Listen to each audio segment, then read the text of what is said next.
Hi, I'm Debbie Hartner. I'm Elsie Johnson. And we are two sisters, Southern Cooking.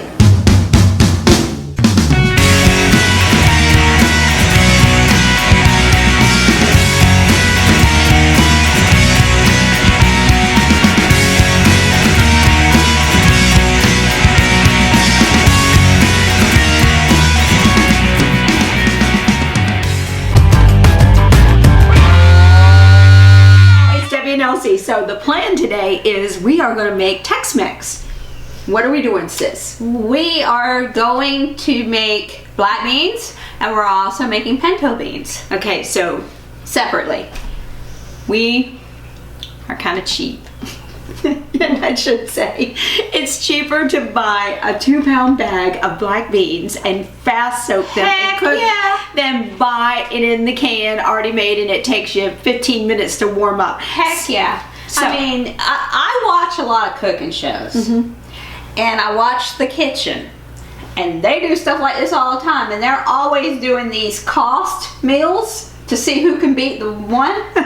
So everybody does this. So there's no shame in that game at all. It's $1.64 for a 2-pound bag of black beans. All you have to do, you don't have to long soak them. Fast soak them. And that's what our demonstration is going to be right now. We're going to fast soak this for how long? 2 minutes? Then cover it for an hour, and then it'll drain and it'll be ready to go. Then you're ready to go ahead and start your cooking process. So it's real simple, and it's cheap. Yep. And good. And water is like pennies, whatever comes out of your faucet. Well, my water don't cost. Because it comes from a well. So mine don't. So here we go. 2 cups of black beans that have been rinsed. And we are doing 3 tablespoons of kosher salt. kosher salt. Kosher salt is actually, when you're doing stuff like this, it's actually good. I use a lot of kosher salt, but it's really good to use this. If you don't have it, use regular salt. Regular salt's just fine. Or use sea salt. Yeah, either or. So, all right, we have 8 cups of water here. All we really want to do is get a good inch or 2 above the beans, because when they swell up, you want them to be totally still underwater. So we have 8 cups here. I think we got more than an inch of water. Oh yeah, we got, so we're good. We are good. And now we're just gonna put it on the stove. My brand new stove, y'all. Yes, she got a new stove, guys. We wore her other one out. Literally. Yes. The oven would go to 500 when you set it at 350. Then right in the middle of bacon. Now, you know how much bacon we do. Right in the middle of bacon, you'd see it Drop to 200. drop to 200, Yeah. 175. And if you're trying to bake something and that happens, you're gonna stunt something. Something's gonna collapse, something's gonna become dense. It just, we knew something was wrong, and Elsie tried her best to repair it. I ordered parts.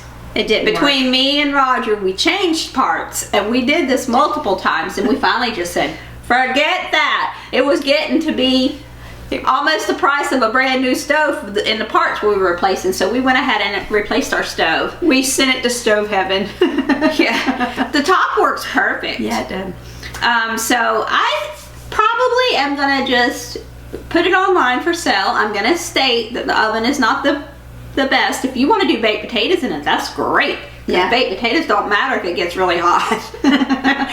So, and we have a ton of like hunters and stuff that come to like hunting camps around here. So I may end up selling it to a hunter. They'll love the top because It'll work on a propane tank perfect. And, Right. And anyway, we got off track here. We got a lot. We're gonna go put this on my brand new stove that I've only had for 2 days. All right, I can't wait. All right, guys, we will show you what it looks like when we're ready to put it on the stove to do the real cooking on it. It's going to be Mexican black beans, and we will see you guys shortly.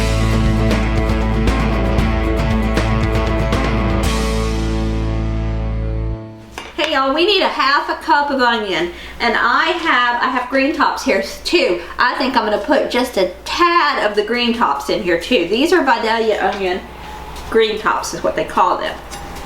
These are gonna be a lot milder because they are not totally grown into the full bulb, and they pull them before that. So before they get fully grown. So let me peel this outer edge off of this.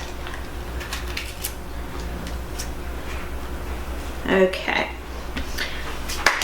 Alright, so right now I'll have some green here, so I may not need too much of the other green. I had these in the refrigerator because I made roasted vegetables the other night, and I took some of my green tops and green peppers and roasted them. But you can see, this is pretty cool. You can see all the layers all the way down, which is really, really cool. So I'm gonna cut them one more time. So basically I'm cutting them into fourths, and then I'm just gonna chop them. And this is gonna get sauteed into a frying pan, and then we'll add them into our beans. And right now I have I'll show you what they look like. Get them off of there. You can see the black beans, they've been soaking.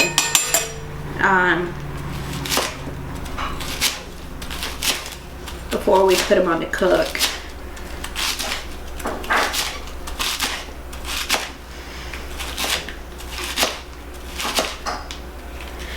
Everybody gets so excited every year. Even my mother-in-law does. I mailed her some green top onions about the week that she was in the hospital when she fell and broke her neck, actually, and had to have emergency surgery. I mailed her 2 bundles of them and with some other stuff. And the day she got home from the hospital, I believe it was the next day when the package arrived, so I know she was excited to get them. She can eat them like candy. Alright, I'm going to separate these a little bit so I can get to them a little easier. Okay. And I'm doing like a claw so that I don't get my fingers in the way. I've done some pretty bad things over the years regarding my fingers. I have a bad cut on my finger that I basically cut the tip of my finger off. That was just a couple months ago, actually. So, and I wasn't using a knife or anything. I was cleaning something and got my finger jammed up in what I was trying to clean, and took the tip all the way, laid it all almost open, almost all the way off. But when you're using a knife, just be careful. We know that as well because our mom is just as bad as that, as anything I'm sitting here saying. Our mom is just as bad. She cut her thumb almost off before with a knife. So between me, her, and my sister, we're accidents waiting to happen. Hey, watch it. We're always burning ourselves. Yes. Always.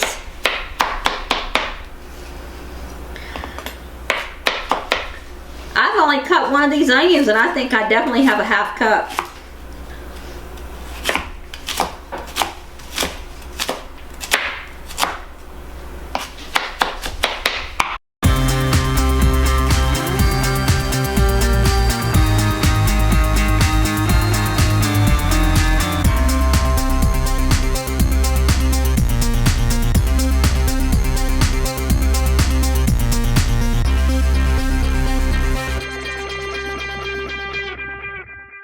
This is what we've been soaking the beans in. This is the color that has come off of them.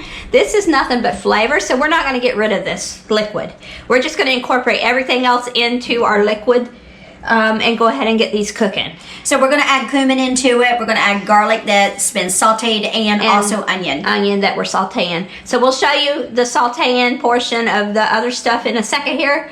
Then we're going to put it in here and we're going to get this on to cook, and it's going to cook for 2 hours at medium. We're going to simmer it for about 2 hours, just enough to get it cooked between medium and low. And this will be this similar to what we're going to be doing to the pinto beans, but we're going to add different stuff to the pinto beans. But No extra salt added to this because this is very salty water. This is pure gravy. Well, yeah, that's because we put 3 tablespoons of kosher salt in there. So it's already getting a good start. So, Right. all right, we'll be back shortly. In order to do this step, you're going to need a very hot skillet with about a tablespoon of olive oil and some onions. So we did about half a cup of this young Vidalia onion that Elsie chopped up, and she also used some of the greens off the top. And then she sauteed them to translucent, added in our garlic cloves and then some cumin. And then she took that and poured it into our beans with its gravy. It had already been seasoned with salt, so it was pretty well seasoned, ready to go. And we cooked this on the stovetop on medium for about 2 hours. And then we continued to let it simmer for about another hour or so.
I'm Elsie. And I'm Debbie.